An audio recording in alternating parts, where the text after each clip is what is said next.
So, when I'm talking about a film about dead people, well, where else am I going to film? Except for a place full of dead people. I'm Berryman, and it's showtime.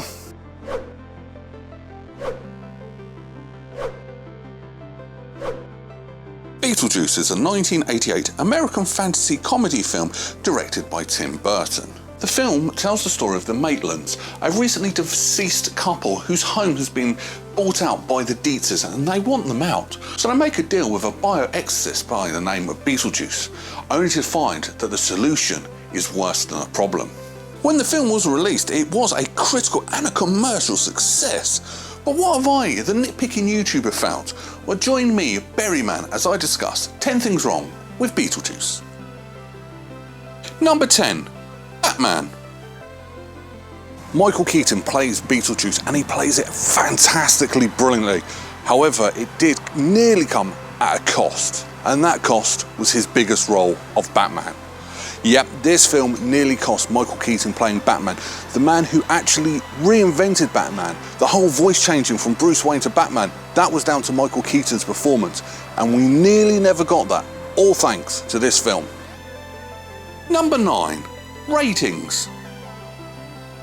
I'm going to apologise to the American viewers because a lot of this is based around about the UK side of things, but there's been actually 4 different versions or official releases of this film. Now, there's been 2 cinematic versions, one when it came out and another one in 1992. There was also 2 different home entertainment and video on demand versions.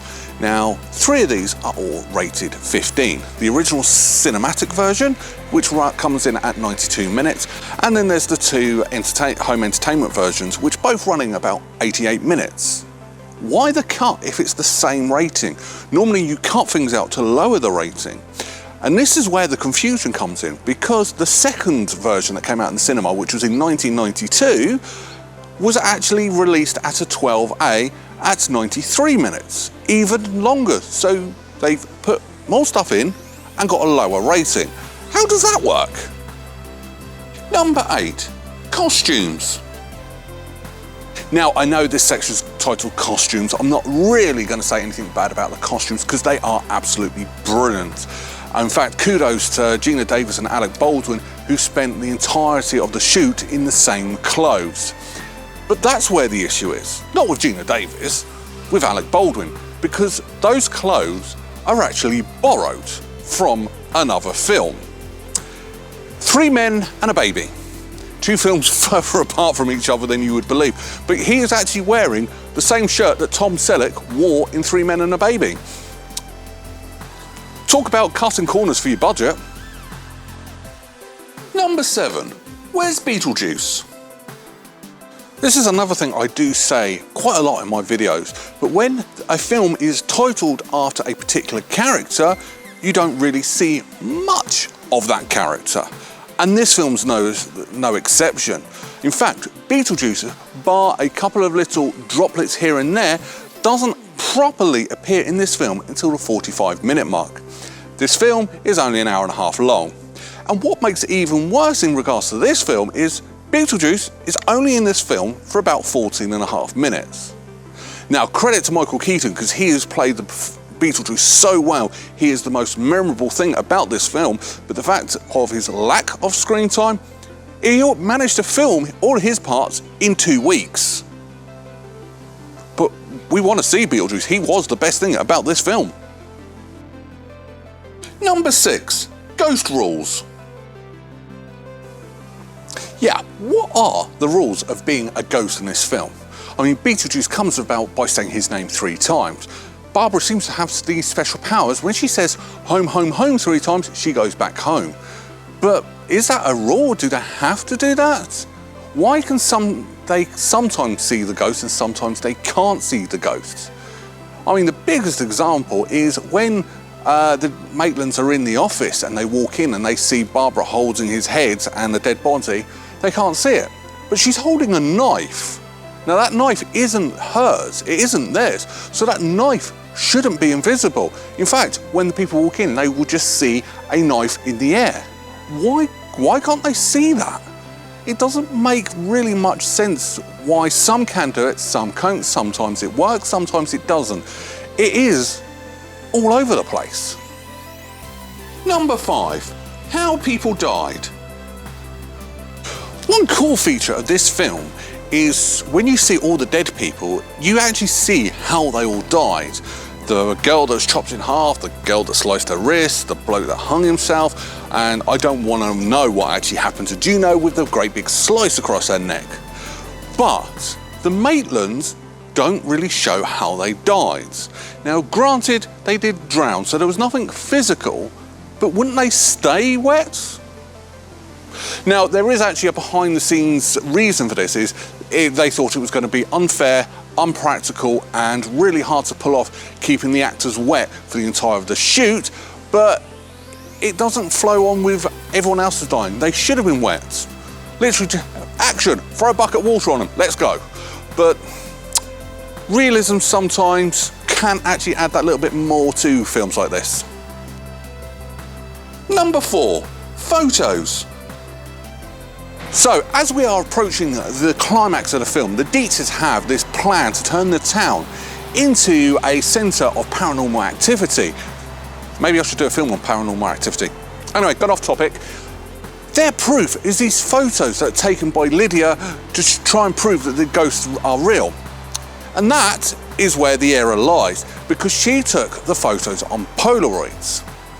How did she blow the photos up to A4 afterwards? Because Polaroids don't actually give you negatives that you can actually use in your darkroom to make bigger. They are printed there and then. You can't blow up a Polaroid. Well, you can in this day and age because you scan it, put it onto the computer and do it that way. But back then, no, you couldn't. It's not really possible to do what she did. Number 3, wedding clothes. So, right at the end of the film, Otho is actually doing this weird chant thing to bring the Maitlands back into the real world so everybody can see them, just to prove that ghosts exist. Now, he actually says he needs something of theirs. So, one of the Dietzes actually turned and said, I know what we can use, and they bring out the wedding gowns. Where did they get the wedding gowns from? Because quite early in the film, they specifically says everything goes, except the stuff that was in the study. Now, we already saw that the wedding clothes were actually in one of the closets for the bedrooms. So they weren't in the study, so they weren't in the firing range to be saved. So where did they keep the wedding dresses? Why did they keep the wedding dresses? I mean, if I've just moved into a house where the people died and their wedding stuff was still there, that would be gone because that's inviting trouble. But why keep the wedding dresses out of everything in that house? Number 2. Decking. After the Dietzes have moved into the Maitland's house, they make loads of renovations. Now, one of them is the decking outside. It's basically a white floor with a white wall, one wall. That's it. And I will say, it looks kind of cool. In fact, me and my missus, when watching this film, both said we would actually like to have that. Except it is very dangerous because it's not a step off that decking, it's a big drop. And no guardrails or anything. What's to someone have a few too many drinks? Bear in mind, these are New Yorkers that like to party and like to be hip. Having a few too many drinks and falling off. It's not quite safe, really. Still looks good, though, and I still would have it, but it's still wrong. I'm confusing everybody here. Number 1, Beetlejuice goes Hawaiian. It is a shame that we never got a sequel to this film. What makes it even sadder is there has been a sequel planned. It was planned all the way back in 1990, literally 2 years after this film came out. Beetlejuice goes Hawaiian. Everyone wants to do it. Tim Burton wants to do it. Winona Ryder wants to do it. And Michael Keaton still wants to do it. In fact, all 3 of those have actually said back in as far as 2018, they still want to do the sequel. Now, for some reason, this film has just been stuck in development hell. It's had various rewrites, it's had various people coming on board and off board, changing their minds. No one seems to really sit down and do this film, except for the producer and the actors who want to do this film. And it is a shame. I mean, as far as 2019, it was still going ahead. Unfortunately, the plug has been pulled and we're never going to get a sequel. However, we did get a sequel of sorts. We got the animated TV show, which is what got me into Beetlejuice in the first place. The problems with the animated show is, one, he's got yellow hair. I'm pretty sure he had green hair in the film, but that's just being nitpicky, and I'm not on about the animated series. But he also was too of a good guy in the animated series, where he was ultimately a jerk in this film. It's a shame we never got that sequel.